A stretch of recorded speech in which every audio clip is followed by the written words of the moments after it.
싸움에서는요, 항상 힘 있는 사람이 이깁니다. 지혜롭든지 아니면 힘이 있든지 아니면 나라와의 싸움에서는 무기가 뛰어나든지 등등 어쨌든 강한 자가 살아납니다. 우리나라는 참 한 번도 우리가 침범하지 못하였지만 외부로부터 많은 침공을 당하고 또 고통을 당한 민족 중에 한 민족입니다. 그만큼 약하고 또 내분의 분열과 또 서로의 욕심 때문에 이 나라의 과거의 아픔은 늘 우리는 기억합니다. 6.25도 그렇고요, 3.1주도 그렇고요, 모든 이 나라의 역사에서 우리는 용서는 하고 사랑을 품어야 되겠지만 항상 그 날을 우리는 기억하면서 이 나라의 민족을 위해서 우리가 기도하고 또 이 민족을 위해서 우리가 힘써 정말 지혜로운 백성이 되어야 될 것 같습니다. 특별히 우리 기독교인들은요, 신앙생활 한다는 것은 영적인 전쟁을 의미하기도 합니다. 참 믿음 생활 참 어렵습니다. 저도 목사지만 하나님의 말씀을 듣고 정말 예수님이 누구인 줄 알고 믿음 생활하지만 세상에 나가서 막상 하나님 말씀하신 대로 산다면 참 세상 사람들이 어리석게 보기도 하고요, 때로는 우리 자신들이 서로 손해보는 일들이 참 많이 있습니다. 마음으로도 그렇고요, 물질로도 그렇고요, 참 힘든 싸움이 이 세상의 싸움인데 보이지 아니하는 영적인 싸움인 것 같습니다. 그래서 성경은 우리에게 이렇게 소개합니다. 베드로전서 5장 8절에 9절에 근신하라 깨어라 너희 대적마귀가 우는 사자와 같이 두루다니며 삼킬 자를 찾나니 너희는 믿음을 굳게 하여 그를 대적하라. 이는 세상에 있는 너희 형제들도 동일한 고난을 당하는 줄을 알미니라. 어떤 사람이든지요, 세상에 어떤 사람이든지 다 고난을 당합니다. 부자든 가난한 사람이든 잘난 사람이든 못난 사람이든. 왜냐하면요, 죄 때문에 그래요. 죄 때문에. 여러분 주위에 나름대로 부러워하는 사람들 있을 거예요. 그 사람들의 내면의 세계를 물어보세요. 그 사람들과 한번 여러분 한 일주일만 함께 살아보세요. 얼마나 그들에게도 고통과 고난이 있는지 모릅니다. 이것은 여러분 우리 안에 눈에 보이는 문제가 아니고 보이지 아니하는 그런 고통과 아픔, 즉 성경은 사단의 역사라고 우리에게 말씀을 하고 있습니다.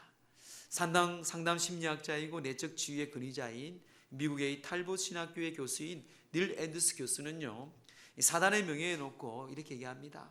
이 15%밖에 교회 안에 신자들이 있는데요, 15% 신자만이 정말 예수님 앞에 믿음으로, 온전한 믿음으로 삶을 살아가는 사람들이라고 얘기합니다. 15%만. 근데 그 중에 15% 아닌 65%는요 이렇게 얘기합니다. 겉보기에는 정상적인 것 같지만 속으로는 정욕과 시기와 탐욕과 증오와 배교로 갈등하는 신자들이다 라고 그가 통계로 조사해 보니까 정의를 내립니다. 대부분 이런 교인들이 많다는 증거죠. 또 그 중에 여러분 15%가 또 있다고 합니다. 그 15%는 우울증과 지나친 염려, 편집병, 또한 증오심으로 가득 차 있거나 때로는 중독에 의해서 여러 가지 중독을 통해서 고통을 받고 있다고 합니다. 또 나머지 5%는요, 자신이 생각하고 행동하고 말하는 것을 명령하는 음성을 듣는다고 하면서 정말 영적인 눌림 가운데, 고통 가운데 이 그라사의 귀신 들린 사람처럼 심각하게 영적인 눌림 가운데 사는 사람들 또한 있다고, 5%가 있다고 얘기합니다. 제가 그전에 안양제일교회를 섬기다고 왔는데 거기에는 보통 주일날 한 7,000명 정도 모입니다. 제가 다닐 때 보면은 제가 교구를 하고 많은 사역을 할 때마다 정말 이 앤더스 교수님께서 하신 말씀처럼 100%는 맞지 아니하지만요, 여러 다양한 사람들이 많이 있음을 보게 됩니다. 특별히 여러분 믿음 생활을 열심히 합니다. 한 65%에 속해 있는데요, 믿음 생활을 정말 열심히 하는데요, 자기도 안에 모르게 약한 그런 고통과 질병과 아픔 가운데 살아가는 그런 사람들이 참 많이 있음을 보았어요. 제가 보기엔 참 믿음 생활 열심히 하는 분인데 이야기를 나누다 보면요, 그 안에 있는 정욕과 시기와 탐욕과 증오 등등 많은 것에 지배를 당해서 언제 어떻게 무너질지 모르는 그런 성도들이 참 많음을 보았어요. 또 어떤 사람들은 자기의 그런 지나친 중독에 빠진 사람도 있습니다. 또 고통과 질병 가운데 있는 사람도 있습니다. 여러분 그렇습니다. 우리는 육체로 이 세상을 살아가야 됩니다. 80년을 살지 90년을 살지 100년을 살지 모르지만 이미 우리는요 인간의 수명에 육신을 얻고 인생을 삶을 살아가야 할 곳이 이 세상입니다. 육신은 참 약합니다. 때로는 병 때문에, 때로는 사고 때문에, 때로는 내 연약함 때문에 우리는 육신 속에서 많은 공격을 당하고 때로는 절망할 때도 많이 있습니다. 이 마귀는요 이런 틈을 타서 우리에게 많은 공격을 합니다. 특별히 우리 안에 있는 상처가 많아요. 상처나 열등감을 통해서 우리에게 주는 많은 공격들이 있어요. 그 중에 4가지가 있는데요, 첫째는요 우리를 고통스럽게 합니다. 얼마나 고통스러운지 몰라요. 그 마음은 어느 누구도 헤아릴 수 없습니다. 두 번째는 마음의 평강을 잃어버려요. 그리고 관계가 서로 간에 주위에 있는 관계가 파괴됩니다. 그럼 자, 이 순서를 잘 보세요. 참 내 안에 고통스러워요. 그리고 마음에 그렇게 당연히 평강이 없죠. 그러면 주위에 사람들이 없습니다. 주위에 사람들이 자기 향해 진심으로 이렇게 관계들이 다 파괴돼요. 물론 하나님과의 관계도 마찬가지입니다. 근데 더 무서운 것은요 사단에게 틈을 제공하는 거지. 마귀 악한 사단에게 틈을 제공합니다. 자, 그 말씀이 우리 에베소서 4장 26절 27절 말씀이에요. 우리 함께 합독할까요? 시작.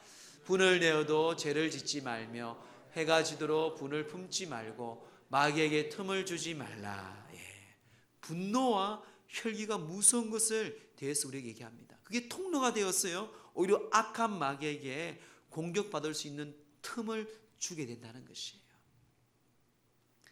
마귀가 공격할 수 있는 틈 몇 가지를 제가 소개하고자 합니다. 첫째는요 불신앙입니다. 불신앙은요 하나님의 신뢰와 순종하지 아니하는 마음이에요. 가나안의 정탐꾼의 10명의 정탐꾼을 기억하시죠? 하나님이 약속하신 땅인데 10명은요 불신앙 가운데 그곳은 안 된다고 얘기합니다. 불신앙, 이것은요 오히려 그 공동체를 무너뜨리고요 하나님의 관계를 무너뜨리는 가장 첫 번째 우리에게 주는 공격입니다. 둘째는 두려움이에요. 이런 두려움은요 얼마나 우리에게 믿음 생활하는데 담대한 믿음을 파괴하는지 모릅니다. 여러분 엘리야시죠. 엘리야는 불의 사람입니다. 불의 사람. 갈멜산에서 얼마 전만 해도 할멜산에서 하나님의 불의 응답을 받은 엘리야 선지자였어요. 그런데 그 불을 받은 후에 그 이세벨이라는 악한 여왕이 너 잡히면 죽는다, 그 소문을 피우는 거예요. 그 하나님의 능력을 받은 엘리야가 그 말에 도망가잖아요. 나를 죽여달라고 얘기합니다. 오히려 엘리야가. 두려워하지 말아야 돼요. 그 두려운 마음 조금만 있으면 마귀가 우리 가운데 틈을 타여 들어온다는 것이에요. 그래서 성경은 디모데후서 1장 7절에 하나님 우리에게 주시는 것은 두려워하는 마음이 아니요 오직 능력과 사랑과 절제하는 마음이다. 두려워하는 마음이 아니에요. 세 번째는 또 마귀는요 상처로 인한 쓴뿌리로 우리를 공격합니다. 우리가 남에게 말로나 행동으로 주신 상처를 받게 됩니다. 그 상처는 원망하게 되죠. 화를 내기 시작합니다. 분노하기 시작합니다. 또 분노하고 그 상처가 깊으면 깊을수록 그것이 바로 쓴뿌리가 돼요. 쓴뿌리는요 용서하지 않을 때 생기는 강한 깊은 상처입니다. 다 있을 거예요. 얼마나 믿음 생활하는데 이게 방해되는지 모릅니다. 저는 목회자 하면서 아버지를 용서하지 못한 그 신학교 다닐 때에 그 마음이 어느 하나님이 확 주시더라고요. 그래서 그 다음날 바로 버스를 타고 아버지께 가서 고향에 가서 그 아버지께 용서를 구했어요. 얼마나 마음이 가벼운지 몰라요. 늘 맥혀있던 그것이 뚝 뚫리는 그런 은혜를 받았습니다. 넷째는요 죄책감이에요. 죄책감. 이 죄책감은요 마귀가 가장 누리는 큰 도구입니다. 죄가 없는 사람 아무도 없어요. 부끄러움이 없는 사람 아무도 없습니다.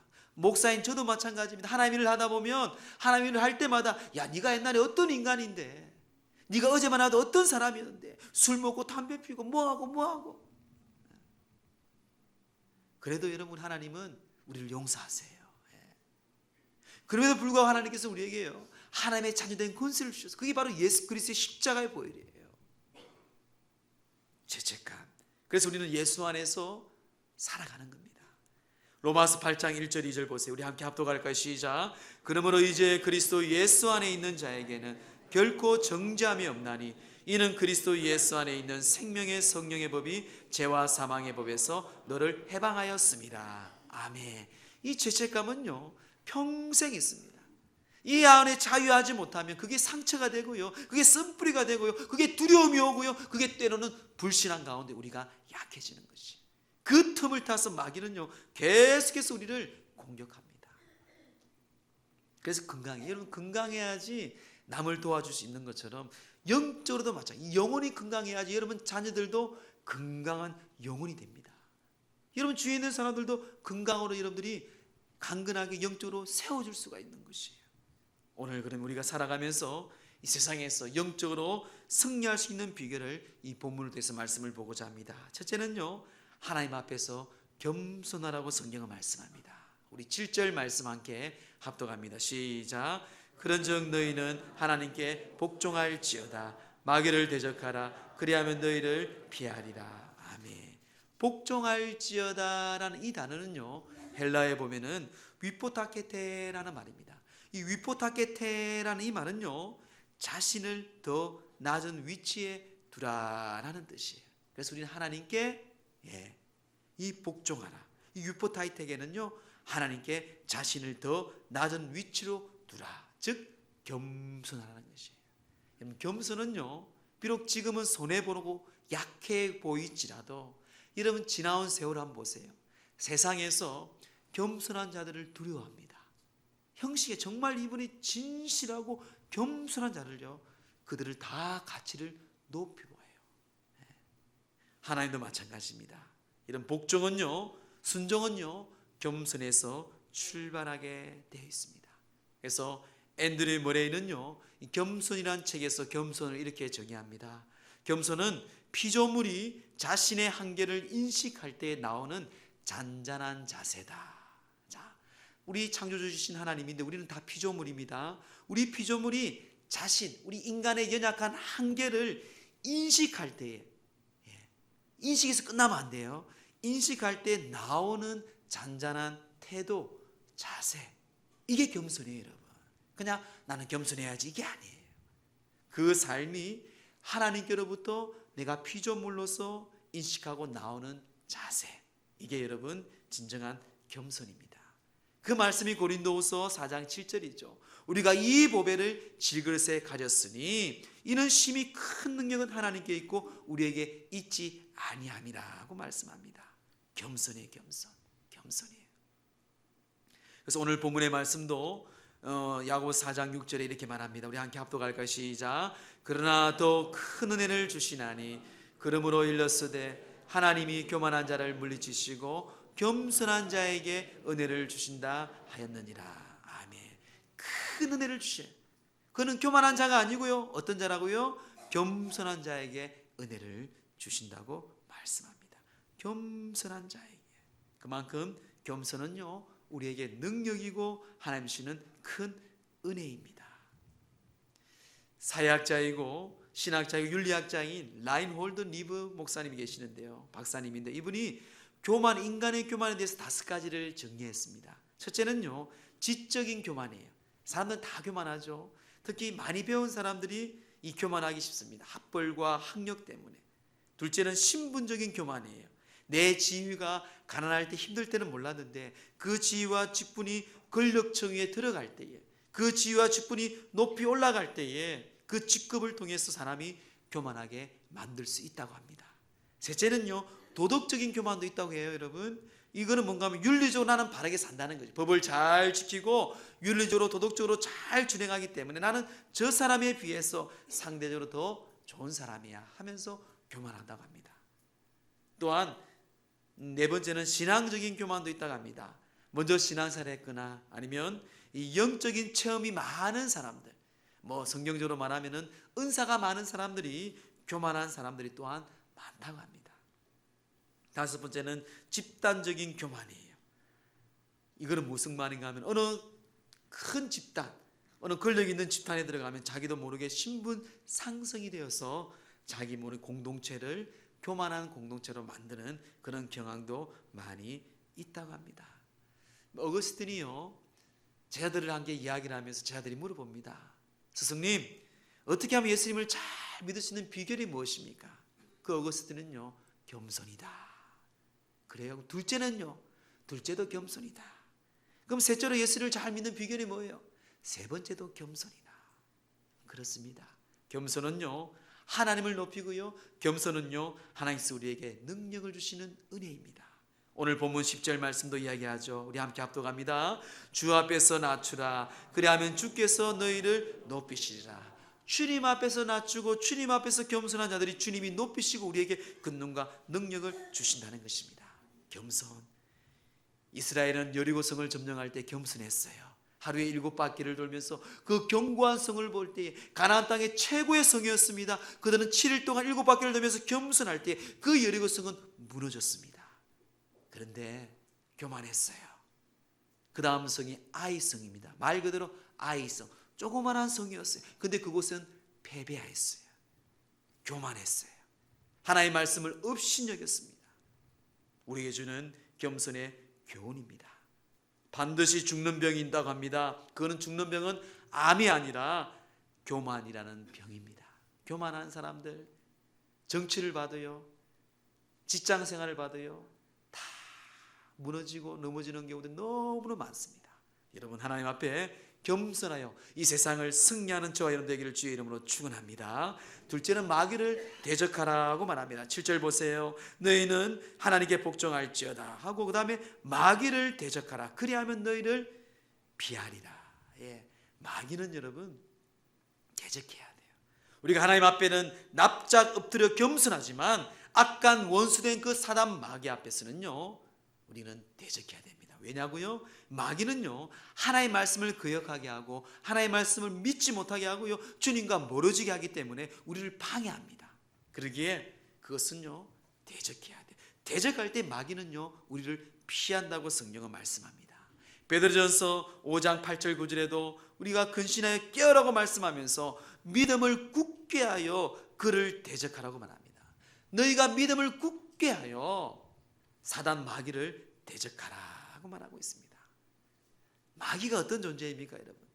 교회 안에서 사단의 마귀를 분별할 때 어떤 목사님이 이런 글을 올렸습니다. 첫째는요, 험담과 비방과 고소한다. 이 마귀의 분별력이에요. 거짓 증거한다. 교회의 평안을 보지 못해 분쟁한다. 교회의 영적 권위를 인정하지 않는다. 하나님의 말씀의 은혜를 못 받고 논쟁한다. 교회를 시끄럽게 하여 교인을 내쫓는다. 하나님의 영광을 가리는 것이, 이거는 다 악한 사단의 역사입니다. 이걸 보고 여러분들은 가만히 멍하게 있으면 안 돼요. 대적을 해야 돼요. 예수 이름으로 선포해야 돼요. 이러면 생각, 여러분 아들, 딸이 다른 그 악한 사람들한테 괴로움을 당합니다. 칼부림을 당합니다. 몽둥이에 맞고 있어요. 이러면 가만히 보고 있습니까?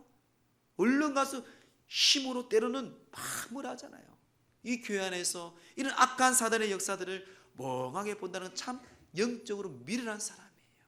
어디 교회 안에서, 하나님의 성전 안에서, 하나님의 말씀 안에서 우리가 예수 이름으로 군면하고 마귀를 대적해야 해요. 그럴 때 그들은 피하는 것이에요. 사랑하는 성도 여러분, 악한 사단의 권세 예수 그리스도 이름으로 이름 대적하여 승리하기를 주의 이름으로 축원합니다. 자, 그럼 우리 하나님께 순복한 건 압니다. 하나님의 말씀 앞에 겸손하고 마귀를 대적해야지 우리가 이 살아가는 걸 알고 있어. 그러면 더욱더 구체적으로 우리의 삶의 자세가 뭘까요? 성경은 다시 한번 우리에게 말씀합니다. 첫째, 하나님을 가까이 하라는 것이에요. 성경은. 자, 우리 8절 말씀 합독합니다. 시작. 하나님을 가까이 하라. 그리하면 너희를 가까이 하시리라. 죄인들아 손을 깨끗이 하라. 두 마음을 품은 자들아 마음을 성결하게 하라. 예. 하나님을 가까이 하면 하나님이 너희를 가까이 하고, 예, 우리에게 힘과 권세를 주신다는 것이에요. 이러면 하나님을 가까이 하는 것이 내게 복이라고 말씀합니다. 우리 시편 73편 28절에 보면 하나님께 가까이 함이 내게 복이라. 내가 주 여호와를 나의 피난처로 삼아 주의 모든 행적을 전파하리다. 하나님을 가까이 하는 것이 내게 복. 이러면 하나님을 가까이 하는 것이 어떻게 하면 가까이 합니까? 말씀과 기도예요. 다른 게 답이 없습니다. 말씀과, 오직 말씀과 기도예요, 여러분. 그래서 이 프란시스 F라는 사람이요, 그러면 우리는 어떻게 살 것인가, 이 책에서 그가 계속해서 강조하고 선포하는 것이 뭔가 하면 우리는 하나님의 말씀으로 돌아가야 합니다. 우리의 살 길은요, 우리가 세상에 승리할 길은요, 하나님의 말씀으로 돌아가야 할 길. 지금 하나님을 가까이 하는 방법, 말씀을 가까이 하세요. 통독을 하세요. 말씀을 공부하세요. 말씀을 암송하세요. 말씀을 선포하세요. 이게 하나님을 가까이 하는 방법입니다. 그리고 기도하세요, 여러분. 기도하세요. 기도는요, 하나님의 그 하늘문을 열고 능력을 주는 능력의 통로입니다. 그래서 골로새서 4장 2절에 기도를 항상 힘쓰고 기도에 감사함으로 깨어있으라고 말합니다. 또한 데살로니가전서 5장 17절에도 쉬지 말고 기도하라고 우리에게 명령하고 있습니다. 기도는 하늘문을 열시고요, 기도는 영적인 전쟁의 열쇠를 쥐고 있는 것이 바로 이 기도입니다. 그래서 스펄전 목사님은요, 이렇게 얘기합니다. 나는 이 우주의 성령 다음으로 가장 효율적으로 영적인 능력을 발휘하는 것이 기도라고 믿으며 이보다 더 깊이 확신하는 것이 없다. 먹거나 숨쉬지 않고 산다는 것은 도무지 생각할 수 없는 일이듯이 기도하지 않고 산다는 것이 그러하다. 사랑하는 우리 학부모 여러분, 가정에서 5분도 좋습니다. 여러분 자녀들을 날마다 기도해야 돼요. 물론 교회에서는 다 기도할 거예요. 오자마자 기도하는 게 버릇이 우리의 신앙의 고백입니다. 여러분 집에서, 여러분 밥 먹을 때, 또 아이들 모든 삶 속에서 여러분 기도는요, 그 하나님 주시는 놀라운 하늘문을 열 수 있는 권세와 능력입니다. 여러분 고난 가운데 있습니까? 기도하라는 신호예요. 여러분 축복 가운데 있습니까? 더욱 하나님께 복을 주시기 위한 기도하라고 하는 신호입니다. 항상 우리는 깨어서 기도할 때에 우리의 삶 가운데 하나님과 가까이 하고 승리할 수 있다는 것이에요. 둘째는 자신을 성결하라고 말씀합니다. 8절 말씀 이어서 보면은 이 하반절에 보면 두 마음을 품은 자들아 마음을 성결하게 하라. 마음을 성결하게 하라. 예. 여러분 세상의 영적인 승리 가운데 최고의 능력은 성결입니다. 거룩이에요. 마귀는 악해요. 더러워요. 그러기에 깨끗하고 성결한 것을 두려워합니다. 그래서 우리는 성도라고 얘기해요. 예수를 믿었다고 고백하는 사람들은 성도라고 얘기합니다. 그 성도에는 거룩성이 있는, 거룩성을 회복할 때 영권을 회복할 수가 있습니다. 여러분 삼손아요. 삼손은 거룩한 사람이었습니다. 나신인이었어요. 그런데 하나님과 약속을 어기고 그는 거룩성을 버립니다. 결국 머리에 삭도를 대고 어떻게 했습니까? 그의 거룩성이 있을 때는 능력 있고 힘 있는 사람이었는데 그만 그는 거룩성을 잃어버린 후에 힘을 잃어버렸어요. 힘을 잃어버리고 사람들에게 조롱거리가 되었고요, 우스갯거리가 되었다고 성경 우리에게 소개하고 있습니다. 한국교회 물질이 아닙니다. 여러분 많은 사람들이 모이는 게 아니에요. 땅이 많고 교회가 큰 게 아니에요. 여러분 거룩성의 거룩성. 이 거룩한 성결하지 못하기 때문에 목회자든 성도든 교회든 영적인 힘은 잃어가는 것이에요. 거룩한 삶이 거룩성이 살아나면 사단은요 그 거점을 상실합니다. 도망가버리게, 피해버리게 되어 있다는 것입니다. 마지막 셋째는요 예수 그리스도의 이름을 선포하라는 것이에요. 세상을 이기는 방법, 예수 그리스도의 이름을 선포하는 것입니다. 예수의 이름은 우리에게 복음의 선포이고 십자가의 복음의 피 묻은 은혜 가운데 우리에게 주는 능력입니다. 그래 70인의 전도대를 고백하는 것을 기억하십니까? 누가복음 10장 17절 말씀 우리 함께 합독할까요? 시작. 70인이 기뻐하며 돌아와 이르되 주의 이름 귀신들도 우리에게 항복하더이다. 아멘. 그가 70인이 전도하고 돌아왔을 때 보고합니다. 주님, 주여 주의 이름으로만, 예수 그리스도의 이름으로 선포하는 귀신들도 우리에게 항복하였더라. 예수 그리스도의 이름이에요.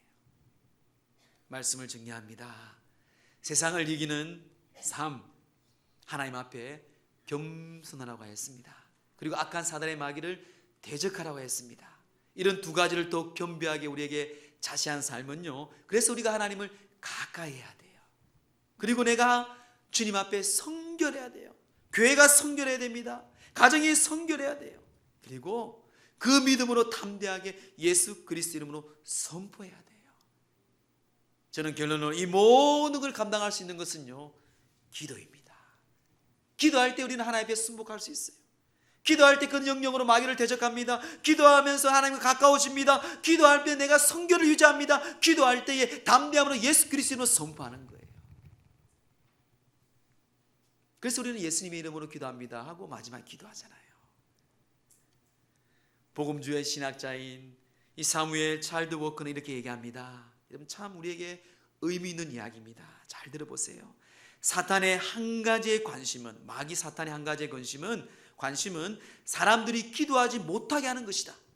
마귀는 기도 없는 성경 공부, 기도 없는 봉사, 기도 없는 종교의식, 이게 안심한다. 마귀는 우리의 수고를 비웃고 우리의 지혜를 조소하지만 우리가 기도할 때 뜬다. 기도하지 아니하고 전도, 기도하지 않고 교회 일한다, 한마디로 기도하지 않고 하나님 일을 한다. 사단은요 비웃어요. 여러분, 비웃어요. 그런데 기도할 때 마귀는 뜬다고 합니다. 두려워 떨어요. 존 번역 철로 역전을 저술한 사람이죠. 그 철로 역전에서 그는 이렇게 우리에게 간절히 얘기합니다. 말을 많이 하기보다는 기도를 많이 하는 것이 낫다. 기도는 죄를 막아준다. 기도하지 않으면 죄가 우리를 막는다. 기도하는 마음은 금이나 은보다 더 귀하다. 그러므로 자주 기도하라. 기도는 영혼의 방패요, 하나님께 드리는 아름다운 제사요, 사탄을 내리치는 채찍이다. 기도는요 사탄, 그 악한 사단의 영을 내리치는 채찍이고, 기도할 때 사단이 뜬다고 얘기했잖아요. 영적인 능력은요 기도로부터 시작됩니다. 사랑하는 성도 여러분, 하나님께 순복, 겸손, 마귀를 대적하고, 그러기에 우리 하나님을 가까이 하고 나의 성결을 지키고 예수 그리스도로 담대하게 선포하기 위해서 이 기도의 삶, 이제 오늘 여러분 작정하고 결단하세요.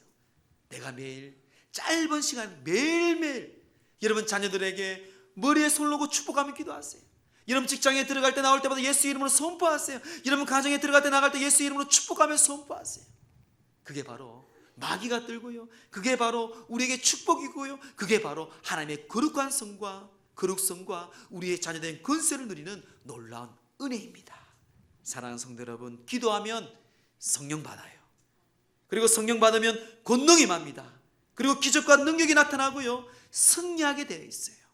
그리고 축복을 받습니다. 그리고 부흥하게 되어 있어요. 그리고 하나님께 모든 영광을 돌리게 되어 있습니다. 이런 하나님의 권세와 기도와 능력 안에서 이 세상을 승리하며 살아가는 저와 여러분 되기를 주의 이름으로 축원합니다.